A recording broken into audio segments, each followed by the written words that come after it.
Hello viewers, कैसे हैं आप सब। होप सो आप सब अच्छे होंगे। स्वागत है आपका अपने चैनल नित्यमेरन प्रयोग में। मैं शुभम आज आपके लिए टॉपिक लेके आया हूँ parallel operation of DC generator.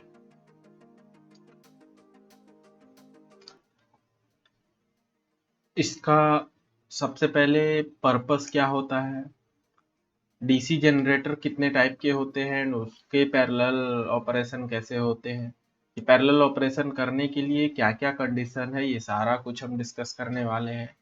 इसका प्रोसीड्योर कैसे फॉलो करते हैं ऑपरेट इसको पैरेलल कराने के लिए, लोड शेयरिंग दोनों आप या जितने भी जनरेटर आप कनेक्ट कर रहे हैं, फिलहाल मैं 2 कनेक्ट करके आपको बताऊंगा एंड ये सारा चीज़ डिस्कस करने वाला हूँ। प्लीज़ आप वीडियो में बने रहिएगा।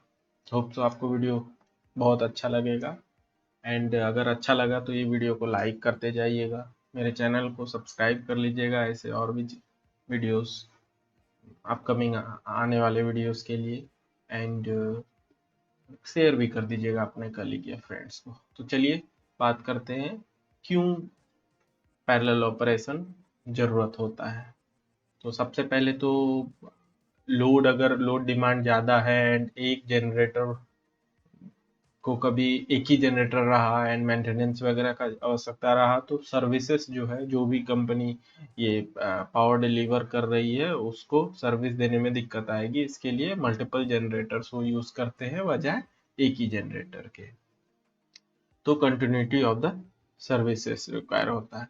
दूसरा, एफिशिएंसी बढ़ाने के लिए सिस्टम का, क्योंकि मल्टीपल जनरेटर्स होगा तो किसी एक जनरेटर पे ही लोड नहीं आएगा, बाकी सब पे आएगा, लोड शेयरिंग होगा, तो इसलिए एफिशिएंसी ज़्यादा रहेगा मशीन्स का। फिर कभी एक ही जनरेटर रहा एंड उसको मेंटेनेंस का रिक्वायरमेंट रहा तो फिर सर्विसेज में दिक्कत आएगा, प्लस मेंटेनेंस भी हम नहीं कर पाएंगे ठीक से।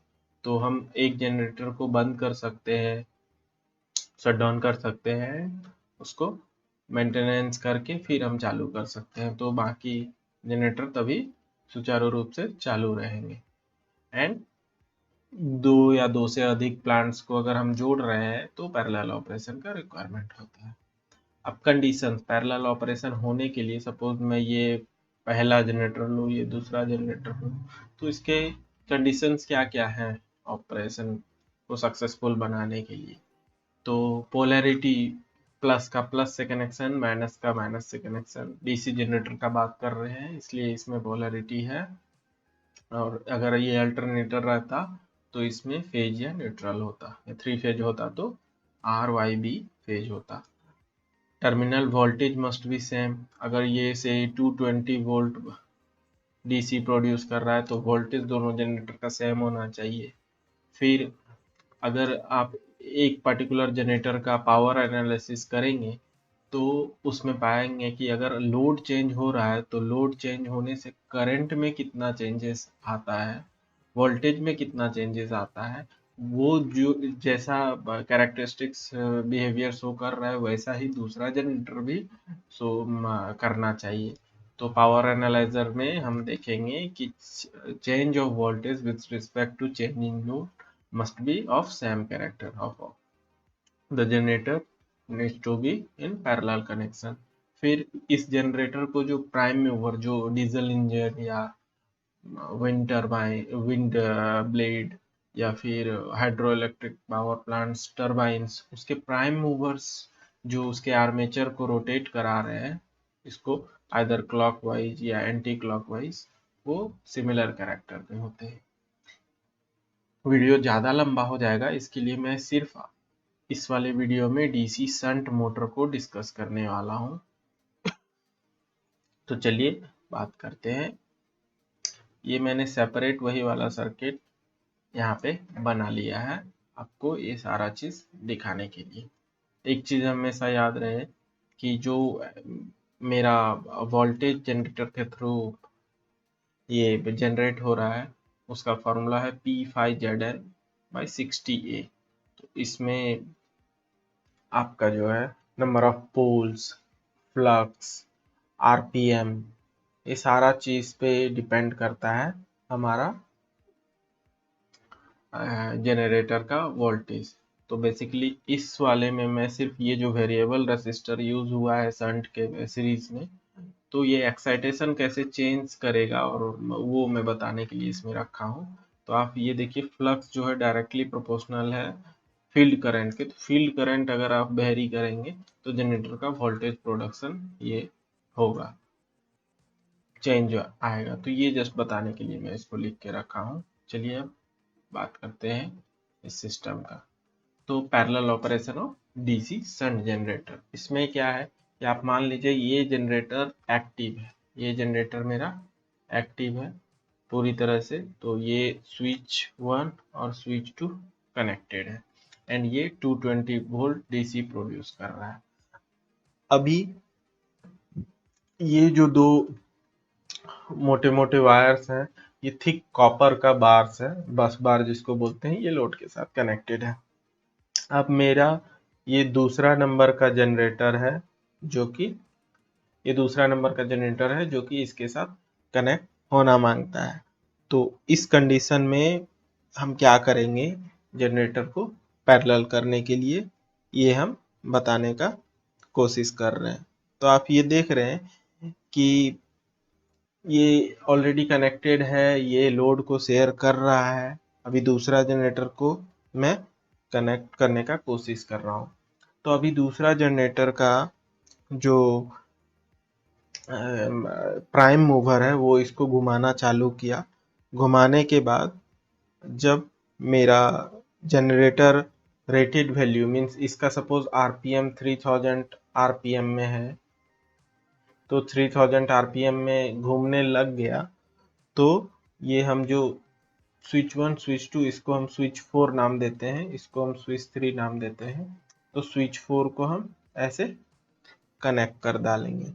उसके बाद यहाँ पे आप देखो वोल्ट मीटर लगा हुआ है 220, यहाँ पे जो वोल्टेज है और इधर का वोल्टेज, मैं इन्हें क्या बोला था यहाँ पे कि voltage the terminal voltage, second number point, the terminal voltage should be same. तो इधर का 220 है तो यहाँ पे भी 220 वोल्ट आना चाहिए। तो इसके बीच में मैं एक वोल्ट मीटर लगा के रखा हूँ। तो ये डिफ्लेक्शन जीरो यानी 0 वोल्ट रीडिंग देगा। तो इट मीन्स ये 220 वोल्ट को अब पहुंच गया। तो एक्साइटेशन हमको तब तक इसमें चेंजेस लाना है, इतना देर तक एडजस्ट करना है कि ये जो वोल्ट मीटर है ये वोल्ट मीटर 0 शो करने लगे। अब इस टाइम पे S3 को मैं S3 को कनेक्ट कर दूंगा। S3 जैसे ही कनेक्ट होगा तो अभी जो ये वाला जनरेटर है अभी भी इसमें कुछ करंट ये नहीं दे रहा है, ये फ्लोटिंग स्टेट में चला गया। क्योंकि जो करंट यहाँ पे अगर हम ये लगाएं तो current I is equal to होगा, इसका जो वोल्टेज प्रोड्यूस हो रहा है E मान लेते हैं, जो यहाँ का वोल्टेज है V मान लेते हैं। तो E minus V by RA। RA जो है ये आर्मेचर का रेसिस्टेंस है, किसका, जनरेटर 2 का। तो जब तक हम इस वाले वोल्टेज को ज्यादा नहीं करेंगे, जब तक induced EMF of the generator बस बार से थोड़ा ज्यादा नहीं होगा, देन ज्यादा होने के बाद ये करंट डिलीवर करेगा लोड को।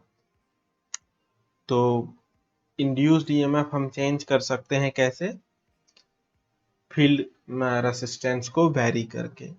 एंड अगर जैसे मेंटेनेंस वगैरह का जरूरत हुआ, सपोज जनरेटर 1 को मेंटेनेंस का जरूरत है, तो मेंटेनेंस का जरूरत है तो इसका एक्साइटेशन हम इतना कम कर देंगे, कम करते करते नल कर देंगे, जो कि Eg जो है टेंस टू 0 हो जाएगा, जो एक्साइटेशन 0 हो जाएगा।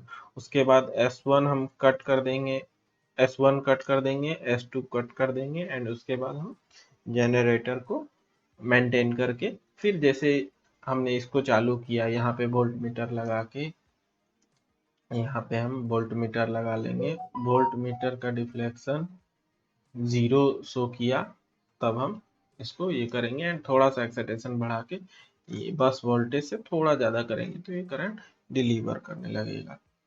तो होप सो फ्रेंड्स आपको ये मेरा वे ऑफ टीचिंग अच्छा लगा। अगर अच्छा लगा तो प्लीज़ मेरे वीडियो को लाइक कर दीजिए, आपका सपोर्ट का बहुत बहुत बहुत ज़रूरत है, सो दैट मैं मोटिवेटेड रहूँ एंड ऐसे वीडियोस को और लाऊं। मेरे चैनल को प्लीज़ सब्सक्राइब कर लीजिए एंड ये वीडियोस अगर किसी के काम का है तो प्लीज़ आप उन्हें भी शेयर कर दीजिए मेरे video. Thank you very much, keep growing, keep supporting, bye.